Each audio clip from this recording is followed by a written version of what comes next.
Wassalatu wassalamu ala Rasulillah. Puji syukur kita panjatkan kehadirat Allah Subhanahu wa taala karena berbagai macam nikmat yang diberikan kepada kita dan kita patut juga untuk memberikan salawat pada baginda Nabi Muhammad sallallahu alaihi wasallam. Mudah-mudahan kita termasuk kepada umatnya yang insyaallah akan mendapatkan syafaat di hari akhir kelak.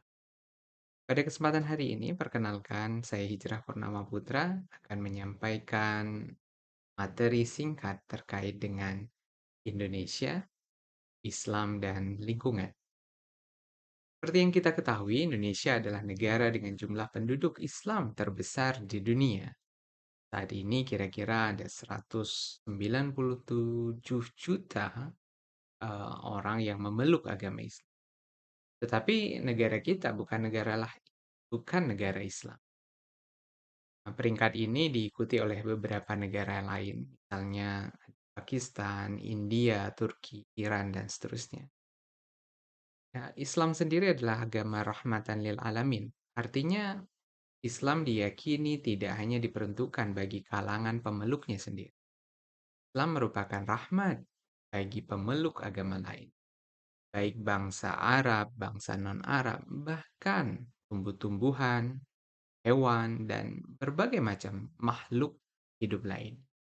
Nah, yang menarik adalah Islam ternyata dalam prakteknya tidak hanya mengurusi masalah ibadah-ibadah rutin saja, ibadah makhluk, misalnya seperti sholat, puasa, zakat, haji, dan lainnya.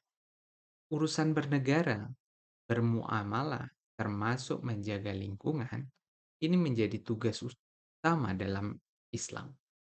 Tetapi hal ini kadang bertolak belakang dengan kondisi yang kita dapatkan di Indonesia misalnya. Negara dengan mayoritas muslim dan jumlahnya termasuk yang paling banyak di dunia. Tidak menganggap masalah lingkungan sebagai masalah utama dan sangatlah rendah perhatiannya mengenai lingkungan. Indonesia termasuk dalam 10 besar negara yang berkontribusi terhadap rusaknya lingkungan. Pengolahan lingkungan tentunya tidak sebatas hanya dalam program reboisasi, rehabilitasi, dalam angka-angka yang besar saja. Tapi kita bisa mulai dari hal-hal yang sepele dan kadang kita lupa untuk melakukan. Atau bahkan dalam list kegiatan kita seperti membuang sampah pada tempatnya, memilah sampah sesuai dengan jenisnya, kebersihan diri, kebersihan rumah, meminimalisir sampah yang kita hasilkan, dan banyak hal-hal sederhana yang lain yang bisa kita lakukan. Jika kita analisis bersama, sesungguhnya bukan Islam yang menjadi kambing hitam dalam persoalan ini. Munculnya problem dari pemeluknya yang tidak menyadari pentingnya menjaga lingkungan.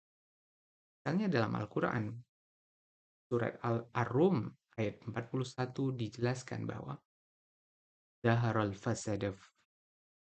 fasadu fil barri wal bahri bima kasabat aydin nas liyudziqahum ba'dalladzi amilu la'allakum yarji'un.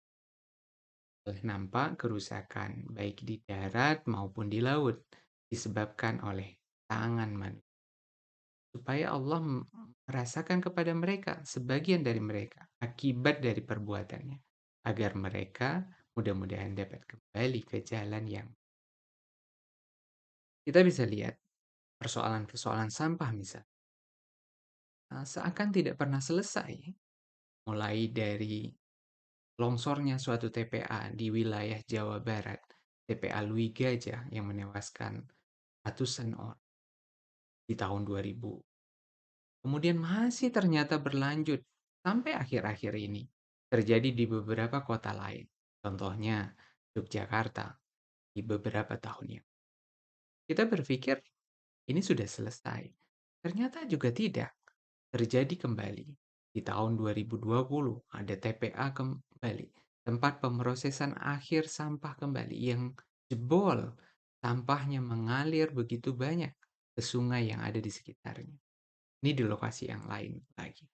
Kemudian kita lihat Oh, ternyata masih berlanjut hingga 2020. Banyak sekali tumpukan-tumpukan sampah yang terjadi di berbagai macam wilayah. Gambar ini mungkin menunjukkan hanya sekelumit data atau gambar atau berita yang menunjukkan begitu banyaknya kerusakan lingkungan yang disebabkan oleh tangan manusia. Nah, yang menarik adalah di dalam surat lain disebutkan bahwa manusia melakukan kegiatan pemenuhan kebutuhan hidupnya, namun tidak menyadari sedang melakukan kegiatan pengerusakan terhadap alam. Data lain yang sering kita lihat menunjukkan bahwa Indonesia menjadi nomor 2 di dunia sebagai penghasil, pemasok sampah plastik terbanyak di dunia. Kemana dipasoknya? Ke dalam laut. Kita tahu bahwa laut sumber kehidupan. Banyak sekali makhluk hidup yang ada di sana yang dapat bermanfaat bagi kehidupan kita. Rusaknya alam, rusaknya terumbu karang, bahkan makhluk-makhluk laut saat ini sudah berisi sampah-sampah, terutama sampah plastik. Ini menjadi catatan bagi kita, semoga kita menjadi lebih baik. Yang menarik adalah ternyata berbagai macam persoalan tadi ini berawal dari hal-hal yang sederhana, dimulai dari rumah kita. Dimulai dari tumpukan sampah yang kita hasilkan. Bahkan kalau kita sampaikan ada sekantong sampah kita, jika ditumpuk dalam waktu yang lama, digabung dengan penghasil-penghasil lain menjadi gunungan sampah. Artinya dari yang sederhana menjadi yang kompleks. Banyak juga kita masih menganut paham. Penting kan bersih di tempat kita. Ternyata bermasalah di tempat. Tidak heran TPA yang menjadi akhir dari sebuah sistem akan menjadi sumber masalah. Airnya bermasalah, udaranya bermasalah, tanahnya bermasalah, dan akan menyebabkan berbagai macam masalahnya.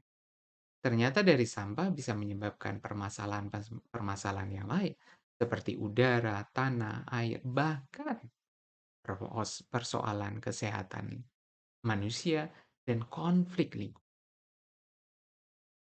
Menarik, di dalam surat lain disebutkan bahwa manusia melakukan kegiatan pemenuhan kebutuhan hidupnya, namun tidak sedang menyadari sedang melakukan kegiatan pengerusakan. Wa idza qila lahum la tufsidu fil ard. Dan apabila dikatakan kepada mereka, janganlah kamu membuat kerusakan di muka bumi. Qalu innama nahnu muslihun. Mereka menjawab, sesungguhnya kami adalah orang-orang yang melakukan perbaikan. Ala innahum humul mufsiduna walakinna la yash'urun. Ingatlah, sesungguhnya mereka itulah orang-orang yang membuat kerusakan. Tetapi mereka tidak sadar. Ini menjadi tantangan bagi kita semuanya. Jangan-jangan aktivitas yang kita lakukan dengan dalih perbaikan terhadap lingkungan ini menjadi sumber kerusakan. Mudah-mudahan Allah mengampuni segala dosa-dosa kita dan menunjukkan jalan yang lebih baik agar kita mampu berbuat sesuatu walaupun sederhana terkait dengan pengolahan lingkungan. Itu saja yang dapat saya sampaikan dalam kesempatan yang singkat ini. Mudah-mudahan ada manfaatnya. Mohon maaf jika banyak kekurangan. Wabillahi taufiq wal hidayah. Wassalamualaikum warahmatullahi wabarakatuh.